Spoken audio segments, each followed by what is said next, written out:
Welcome back. Today, we're unpacking a massive, fundamental shift in the world of technology. For years, we all kind of thought of artificial intelligence purely as a software methodology, right? Just a bunch of code and compute. But looking at the landscape today, in 2026, AI has completely transformed into a high-stakes geopolitical battleground. In this explainer, we're going to dive into exactly how global power dynamics, national sovereignty, and legal licenses are literally defining the technology we use every single day. To kick us off, I want you to think about this question for a second. Who really controls the global AI ecosystem in 2026?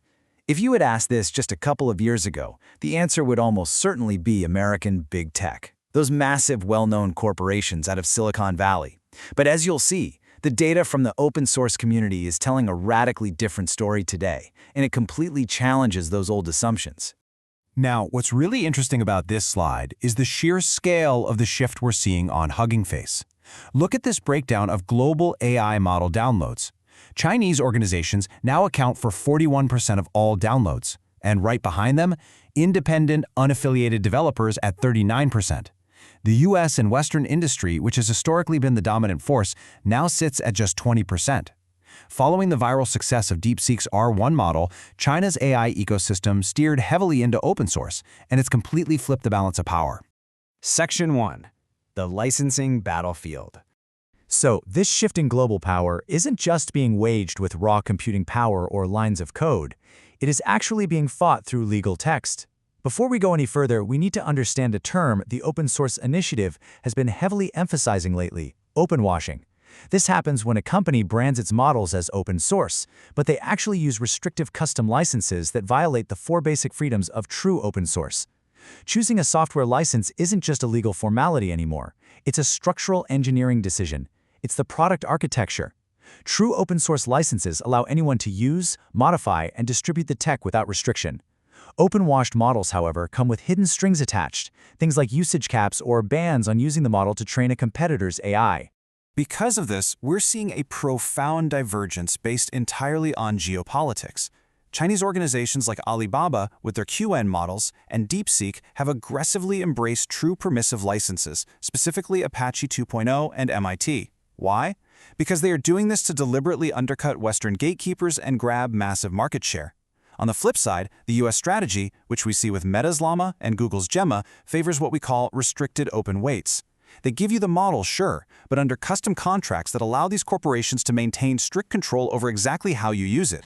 So the crucial point is the fine print matters immensely. Take Meta's Llama community license, for example. It includes a very specific threshold: 700 million monthly active users. If your product crosses that line, boom, your license is no longer unconditional. You suddenly have to negotiate a separate agreement directly with Meta on their terms.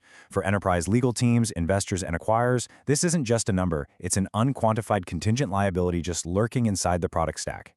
Google's Gemma introduces a slightly different kind of structural friction, the flow-down liability chain. Let's walk through it. Step 1. Google sets a prohibited use policy with 18 restricted categories. Step 2. You build a cool product using Gemma. Step 3. You must now legally enforce Google's policy on every single one of your end users. It creates a massive compliance monitoring obligation for enterprise legal teams. This dynamic legal relationship is entirely absent when you use clean, true open-source models like the ones under the Apache 2.0 license. Now, this licensing control directly intersects with global security. For instance, we've seen Chinese researchers affiliated with the People's Liberation Army utilize an early version of Meta's Llama to develop military intelligence tools like ChatGPT. In response to this unauthorized adaptation, Meta actually expanded its own strategic partnerships with U.S. defense contractors like Lockheed Martin and Oracle. What we're observing here are rapid strategic ecosystem reactions. U.S. politicians have even called for restrictions on domestic access to Chinese AI tools in response, as nations and corporations maneuver to secure their technological advantages and national security interests. Section 2. The push for digital sovereignty. With the US and China locked in this intense rivalry, regions without a dominant proprietary AI model are turning to open-source frameworks to protect their own borders. This quote from Arthur Mensch, the CEO of the French AI company Mistral, really captures the sentiment perfectly. He addressed the French National Assembly and stated, "We must avoid France becoming a vassal state of the US, particularly regarding the use of foreign AI in our armed forces." For Europe, this isn't just about business anymore. It's about data residency, national interest, and ensuring that their critical infrastructure isn't dependent on foreign tech giants. And they are putting serious capital behind this belief. Just look at this number, 1.3 billion euros. That is the massive investment made by ASML, the Dutch semiconductor giant and Europe's largest tech company, directly into Mistral AI. This represents a vital pairing of hardware and software, designed to heavily bolster European AI infrastructure and drastically reduce the continent's reliance on foreign-controlled cloud mainframes. And this brilliantly illustrates how this movement is spreading globally. Governments aren't just sitting back and watching, they're actively funding their own national champions. South Korea launched a national sovereign AI initiative, backing companies like Naver Cloud and SK Telecom. Switzerland launched the fully open Apertus model through their Swiss AI initiative. And, of course, France with Mistral AI. The goal everywhere is identical. Develop domestic open-weight models so that local laws and values, not foreign corporate terms, are what actually govern their AI use. Section 3. The Independent Developer Rebellion. We've talked about massive nations and billion-dollar corporations, but there's a final, surprisingly powerful faction in this 2026 landscape that connects all this macro geopolitics right back to the daily reality of the builder ecosystem. The data here is staggering. Look at the dramatic decline in corporate-led development. Before 2022, the AI industry accounted for about 70% of overall development. By 2025, that plummeted to roughly 37%.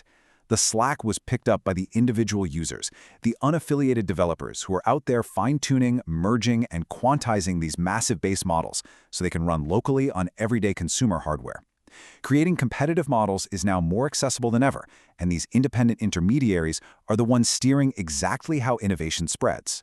So what does this mean practically for enterprise procurement today? Well, here are your vital takeaways. First, legal teams are increasingly defaulting to Apache 2.0 models to completely avoid the contingent liabilities of those custom licenses we talked about. Second, truly open models like Mistral Small 3.1 and China's Qwen 3 are gaining immense traction specifically because they carry zero user caps or competitor restrictions. And third, enterprises are relying heavily on those independent developers to provide the optimized, quantized versions needed to run these models locally and privately. Okay, let's dive into this massive industry reaction. The absolute momentum of true open-source models, especially from China, essentially forced Western organizations to rethink their closed strategies.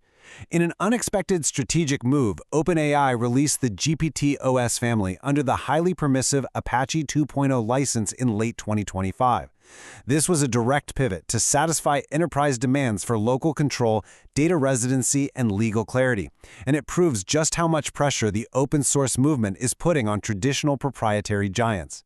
Which leaves us with this final, crucial thought to end our explainer today.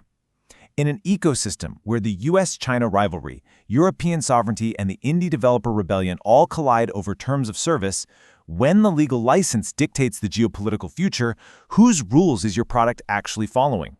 It's a question every builder and enterprise absolutely must answer in 2026. Thanks for joining me today, and keep exploring.